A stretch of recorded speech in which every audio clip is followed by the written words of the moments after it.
पहले बात तो आप विश्राम की हालत में खड़े हो जाओ, है ना? आराम की मुद्रा होती है विश्राम। हमेशा कहीं भी खड़े हो तो आप ऐसे मत खड़े हो, ना ऐसे खड़े हो, ठीक है? ना तो आपने साजिश कोई जुर्म किया कि आप क्राइम बन गया, अपराधी बन गया, ठीक है? तो बस यार हमेशा ये और ये, ठीक? विश्राम की हालत में बिल्कुल रिलैक्स होकर खड़े। शरीर को भी रिलैक्स चाहिए, शरीर को भी रिलैक्स होगा जब आपका दिमाग रिलैक्स हो, है ना? तो बिल्कुल से रिलैक्स हो जाए, ठीक है?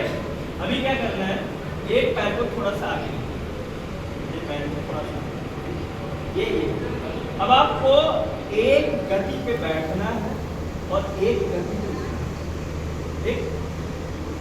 आप अपने अपने हिसाब से पैर को मैनेज करो कितने में आराम से बैठ जाओ। बैठना कैसे मैं बता दूं एक बार, ठीक है? ये है आपका, ठीक है? आपका इस हाथ की गति पूरा चेहरे भाव में एक समान होनी चाहिए और सब लोग एक साथ ही जाएंगे, यूनिटी में ताकत होती है। खूबसूरती कब आएगी? जब आप एक साथ करेंगे, ठीक है? पता चला ये तो बैठ गए, वो खड़ा ही, तीसरा आधे में नहीं, है ना? जब हम उसका क्लास कब बनता है, जब हम 10 लोग हैं तो 10 लोग एक ही तरह से करें, तब वो खूबसूरत हो, ठीक? बैठना कैसे करने का, अपने आप को बिल्कुल कंफर्टेबल जिस तरह बैठ जाओगे ना, एक बार चाहे बैठ के देख लो कि बैठ पाओगे वैसे कि नहीं बैठ पाओगे। और जैसे ये है, अब ये है, आपने अगर हाथ ये किया ये, ठीक है? आपके हाथ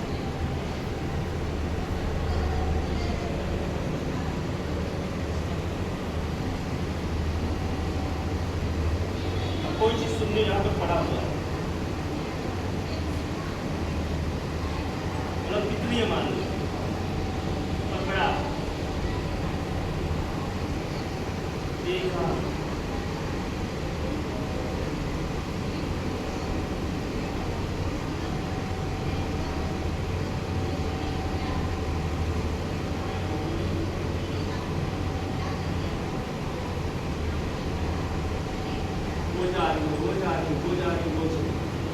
ठीक? ये कब हो पाएगा? जब आप बिल्कुल कंट्रोल आ, ठीक है? तो अब एक साथ सब एक साथ जाएंगे, ठीक? एक साथ खड़े होंगे और क्या ना एक रिदम, ये नहीं कि यहां से गए नहीं, वो कैसे भी गया ना, एक गति से गया, आपका हाथ उसी गति में है, ठीक? क्लियर? तो आप एक बार चाहे बैठ के देख लो कितने में बैठ पाओगे, उसी पोजीशन से जाना शुरू करो, है ना? ठीक है? ओके? हाँ, खड़े हो जाओ फिर सब लोग, देख लिया ना? ओके, तो स्टार्ट, बिल्कुल स्लो मोशन स्टार्ट।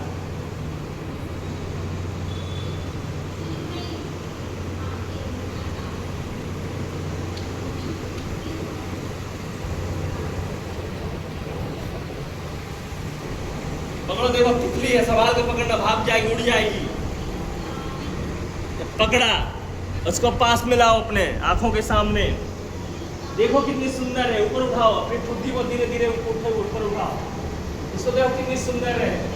अब धीरे धीरे खड़े होना शुरू करो, धीरे धीरे धीरे धीरे धीरे धीरे, दिमाग आपको तितली पे,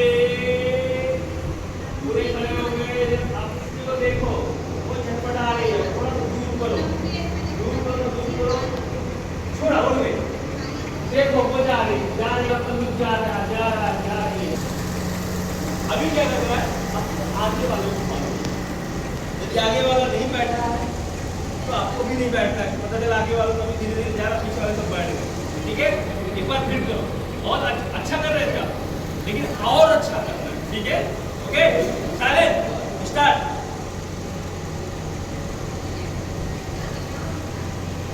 वेरी गुड।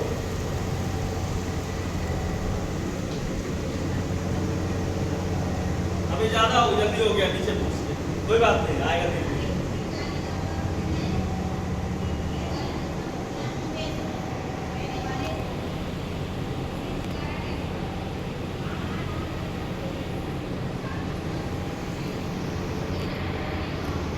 हंसना नहीं है बेटा,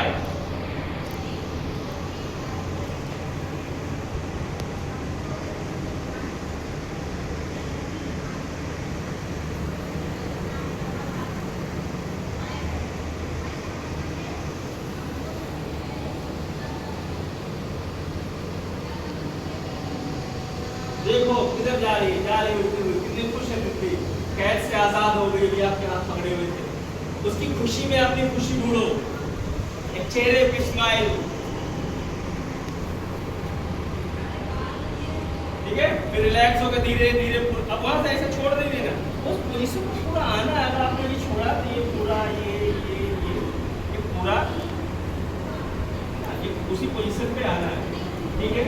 अच्छा लग रहा था करने पे, उस रिदम। जब देखिए एक चीज आपको पता है, दुनिया की हर चीज लय पे, जो लय पे नहीं है खत्म। पंखा अपनी एक लय पे, पंखे पे अपने एक संगीत। लय का मतलब है संगीत से, जो लय में है वो संगीत। ट्रेन चल रही है, ट्रेन का संगीत चलती है ना, उसमें एक संगीत है ना। गांव में पहले चक्की होती थी ना, वो कैसे, उसमें एक संगीत है।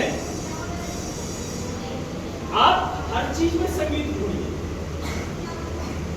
मैंने कहा ना, जिसमें लय है उसमें संगीत है, जिसमें संगीत है उसमें शिव है। ये याद रखना, संगीत की उत्पत्ति कहां से हुई है? शिव से। तो जहां लय है वहां संगीत है, जहां संगीत है वहां शिव है, और जहां शिव है वहां आनंद है।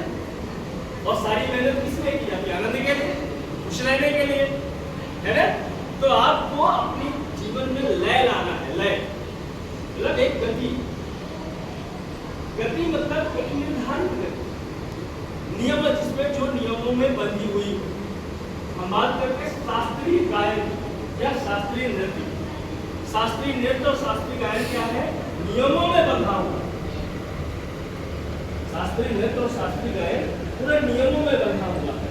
तो जब हम अपने आप को नियमों में बांध लेते हैं तो हमारा जीवन एक नियमबद्ध तरीके से चलता है। अच्छा चीज है। जिसका जीवन नियमों में नहीं बंधा है उसका जीवन अच्छे से नहीं चलता। इसे यही नहीं पता मुझे कल क्या करना है, तो क्या पता चलेगा? आपका एक जीवन है नियमों में, मुझे 5 बजे उठना है, मुझे नहाना है, ब्रश करना है, स्कूल जाना है, उसी से वापस आकर होमवर्क करना है, ये नियम ही तो। और इसी नियम में है, अगर आप लय से भटके, आज कभी अभी नहीं करते हूँ, अभी खेल देते, रात में कर लूँगी, नियम आपने तोड़ा, लाइट चली गई। अब लाइट चली गई, गर्मी है, अब क्या करें? अब वो जमाना तो रहा नहीं कि दिए जला के पढ़ लेंगे, है ना। सबके घरों में जरूरी नहीं कि इन्वर्टर, ठीक। अब आप छत पे जाकर पंखा डला लेना। अब सवेरे सवेरे ठंडी ठंडी हवा चली, आप सो गए, 7 बजे जहाँ उठते थे वहाँ 7:30 बजे। अब भागे जल्दी जल्दी, स्कूल आए, स्कूल में टीचर ने कहा किसने होमवर्क नहीं किया, हमने तो किया ही। जिसने ना किया वो खड़ा हो जाएगा, खड़े हो गए। हमने क्या किया? हमने नियम को ब्रेक किया, नियम को ही ब्रेक किया ना, उथल-पुथल हो गया सारा। इसलिए हमें अपने आप को नियमों में बांधना है और नियमों में चलना है, और नियमों के लिए उसमें हमें अपनी लय ढूंढनी है, ठीक है। तो लय जब होती है, जिसमें लय होता है वहाँ ताल आता है, लय ताल से संगीत बनता है, संगीत का मैं शुरू से मिलने का माध्यम, ठीक है। तो एक बार फिर से करेंगे, ठीक, फिर से करेंगे। उससे तितली को महसूस करिए, तितली है, अब तितली कैसे पकड़ेंगे? ऐसे थोड़ा पकड़ने भाग जाएगी, उड़ जाएगी। अब वो संभाल के जाना, ये करके।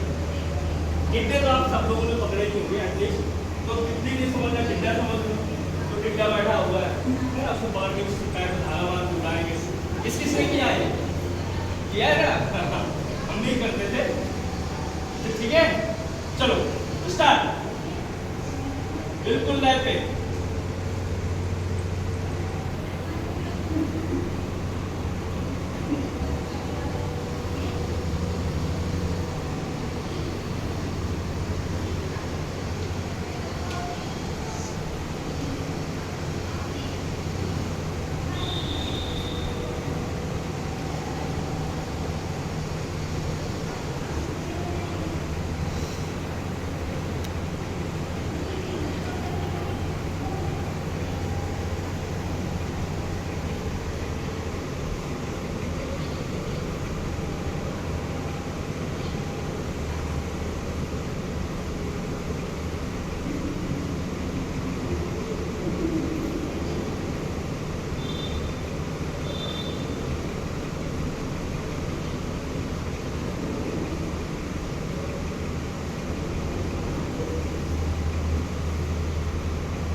काम करते हैं तो अच्छा महसूस। अभी क्या करना है, इधर आप दोनों एक दूसरे इधर वाले उधर मुड़ जाए, इधर वाले इधर मुड़ जाए, इधर वाले इधर, इधर वाले उधर मुड़ जाए।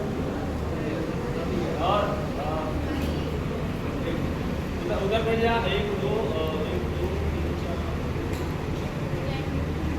अब एक काम करो ना, तुम बेटा इधर आ जाओ। अब ऐसे ऐसे खड़े, 3 इधर को 3 इधर को, एक दूसरे को देखना है। नहीं समझ में आया? एक काम है ना, ऐसे आप एक दूसरे पे, आप एक दूसरे पे, आप एक, ठीक है? क्लियर? अभी कुछ नहीं करना है, नहीं है। सबसे बड़ी शर्त ये है कि हंसना नहीं है, बस बिल्कुल एक सिंपल से भाव और उसको देखना, ऑब्जर्व करना है। इसकी आँख कैसे, इसके नाक कैसे है, इसके बाल कैसे हैं, कान में क्या पहने हुए हैं, ठीक है? भाव कोई नहीं आना चाहिए कि हंसा रहे एक दूसरे को। Okay, ready, start. भाव शून्य होना चाहिए।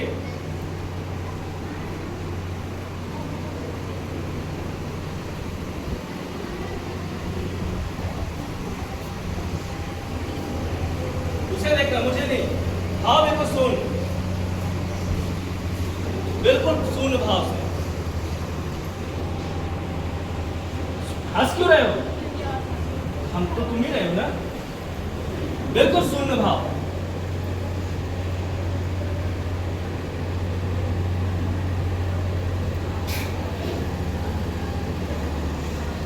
गर्दन सीधी करो बेटा।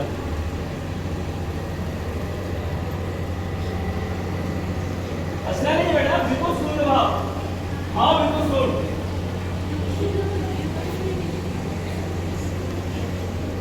बेटा हंस रहे, हंसना नहीं है, बिल्कुल शून्य भाव से एक देखना एक दूसरे। हंस क्यों रहे हो?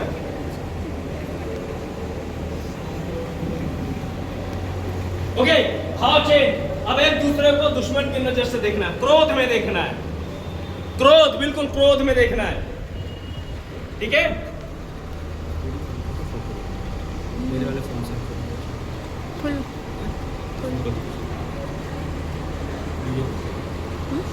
नाटक अकेडमी में ड्रामा से मास्टर कराया जाता है। वहाँ पे 20 सीटें हैं केवल। साल में एक बार 20 बच्चों का एडमिशन होता है, जिसके लिए हजारों बच्चे एप्लीकेशन डालते हैं।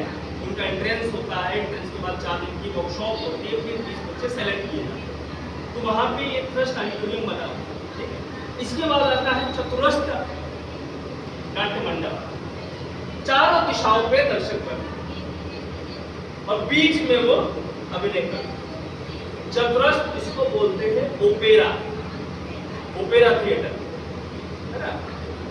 या स्टेडियम कह सकते हो। जब क्रिकेट का मैदान देखा आप लोग, चारों तरफ बैठे रहते हैं, देखने वालों बीच में वो खेलते हैं, ठीक है?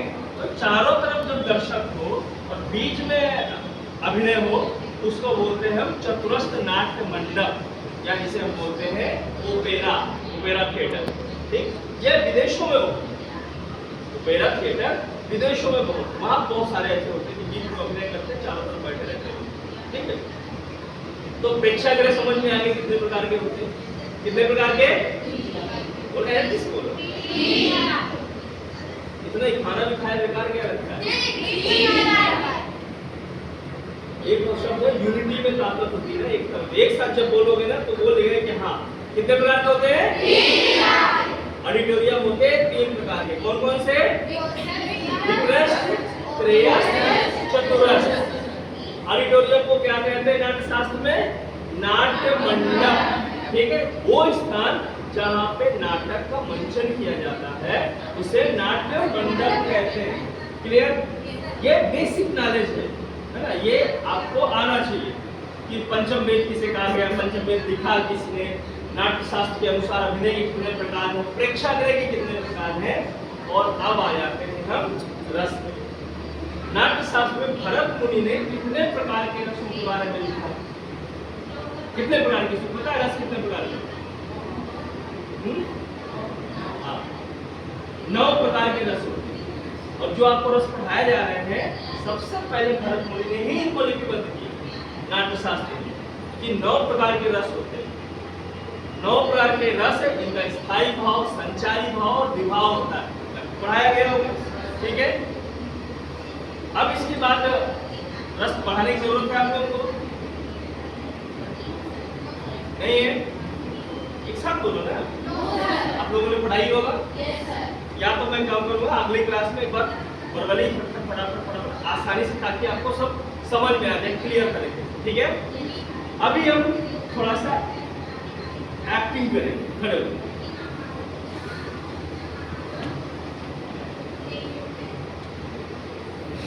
बेटा, जूता उतार।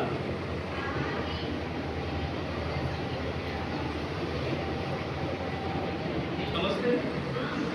बैलेंस जानते हैं ना, तो बैलेंस, तो जीवन में बैलेंस बहुत इंपॉर्टेंट है, चाहे वो रिश्तों को बैलेंस हो, चाहे वो पैसों का बैलेंस हो, चाहे वो घर के मैनेजमेंट का बैलेंस हो, या आपकी लाइफ के टाइम का बैलेंस हो। इसके बाद आता है वाचिक अभिनय। वाचिक मतलब बोल करके जो हम अभिनय करेंगे वो वाचिक अभिनय कहलाएगा। इसके बाद आता है आहार। आहार मतलब वेशभूषा, मुख सज्जा, मतलब कपड़े वैसे पहन के और मेकअप कर करके जब हम अपना अभिनय करते हैं उसको बोलते हैं आहार। और इसके बाद आता है सात्विक। सात्विक अभिनय मतलब भावों के साथ, फीलिंग्स के साथ, रसों के साथ जब हम अभिनय करते हैं उसे कहते हैं सात्विक अभिनय। लेकिन अभी क्या है, हम चारों का एक साथ इस्तेमाल करते हैं, शरीर के अंग का इस्तेमाल करते हैं, डायलॉग्स का भी इस्तेमाल करते हैं, कपड़े भी पहनते हैं, मेकअप भी करते हैं और भाव भी लाते हैं, फीलिंग्स भी लाते हैं, ठीक है। लेकिन भरत मुनि ने 4 प्रकार बताए, या उनको हम ये कह सकते हैं अभिनय के 4 पार्ट हो सकते हैं, आंगिक, वाचिक, आहार और सात्विक, ठीक है। अगर कोई पूछेगा कि नाट्यशास्त्र में भरत मुनि ने कितने प्रकार के अभिनय बताए, तो 4 बता, तुरंत बोले कौन कौन बोला, आंगिक, वाचिक, आहार, सात्विक। याद रहो तो उससे शरीर, बोलना, कपड़े, मेकअप और इसके बाद भाव, आंगिक, वाचिक, आहार और सात्विक, ठीक है। ये अभिनय समझ में आ गया इतना कि अभिनय कितने प्रकार है, ठीक। अब इसके बाद आते हैं प्रेक्षागृह। प्रेक्षागृह कितने प्रकार के है ना, जिनको ऑडिटोरियम बोलते हैं। प्रेक्षागृह, ऑडिटोरियम, और नाट्य शास्त्र में भरत मुनि ने उनको एक नाम दिया, नाट्य मंडप। क्या नाम दिया? नाट्य मंडप। एक वो स्थान जहां पर नाटक होता है उसको उन्होंने नाम दिया नाट्य मंडप। नाट्य मंडप नाट्य शास्त्र के अनुसार 3 प्रकार के, ठीक है। 3 प्रकार में पहला प्रकार है प्रोसीनियम, इंग्लिश में बोलते हैं प्रोसीनियम। भरत मुनि ने नाट्य शास्त्र उसको लिखा विप्रस्थ, विप्रस्थ नाट्य मंडप, ठीक है। सॉरी, विक्रस्ट, विक्रस्ट, विक्रस्ट नाट्य मंडप, ये विक्रस्ट नाट्य मंडप, ऐसा प्रेक्षागृह, ऐसा नाट्य मंडप जिसमें कलाकार और दर्शक आमने सामने। अब इसमें अगर नाटक होगा हम लोग देखेंगे तो आमने सामने ही रहेंगे, ये कहलाएगा प्रोसीनियम या विकृष्ट नाट्य मंडप, ठीक। जिसमें दर्शक और कलाकार आमने सामने होता है वो कहलाता है विकृष्ट नाट्य मंडप या प्रोसीनियम ऑडिटोरियम या प्रोसीनियम प्रेक्षागृह, ठीक। इसको हम आयताकार भी कह सकते हैं, या आयताकारी तो होगा ये, है ना, एक आयत के आकार में, ठीक है। उधर टाइम एक्टर अभिनय करेगा और इधर दर्शक बैठ करके देखेंगे, क्लियर। इसके बाद दूसरा आता है त्रयस्थ, त्रयस्थ नाट्य मंडप, जिसको बोलते हैं थ्रस्ट, अंग्रेजी में बोलते हैं थ्रस्ट। नाट्य शास्त्र में लिखा है त्रयस्थ नाट्य मंडप। त्रयस्थ नाट्य मंडप कैसे होता है? 3 दिशाओं में दर्शक बैठता है और एक दिशा पे अभिनेता अभिनय करे। कैसे? यहाँ तो दर्शक बैठा हुआ है, वहां भी बैठेगा दर्शक, वहां भी बैठेगा दर्शक, और यहाँ पे अभिनय करेगा, ठीक है। या अगर हम ये कहें, अगर ये हम इसको ऑडिटोरियम मान लें तो यहाँ भी आप लोग बैठे और यहाँ भी आप लोग बैठे, ठीक है। तो जहाँ पे 3 दिशाओं पे दर्शक बैठा होता है और एक दिशा पे कलाकार अभिनय करता है उसे बोलते हैं त्रयस्थ नाट्य मंडप या थ्रस्ट ऑडिटोरियम। लखनऊ में एक ही थ्रस्ट ऑडिटोरियम है, आप कभी लखनऊ भविष्य में कभी जाना होगा तो एक बहुत इम्पोर्टेंट है। उसी तरह आपके अभिनय में भी बैलेंस का, ठीक है। तो अभी क्या करेंगे, अभी हम अपने शरीर को बैलेंस करेंगे, फिजिकल शरीर के साथ साथ आपके मन का बैलेंस, क्योंकि एक व्यक्ति control your body, control your mind. जब तक आपका शरीर और आपका दिमाग आपके कंट्रोल में नहीं है, तो अभिनय तो क्या, जीवन की किसी भी फील्ड में आप सफल नहीं होंगे। सच है, यदि आपका कंट्रोल आपके शरीर और दिमाग में नहीं है तो आप सफल नहीं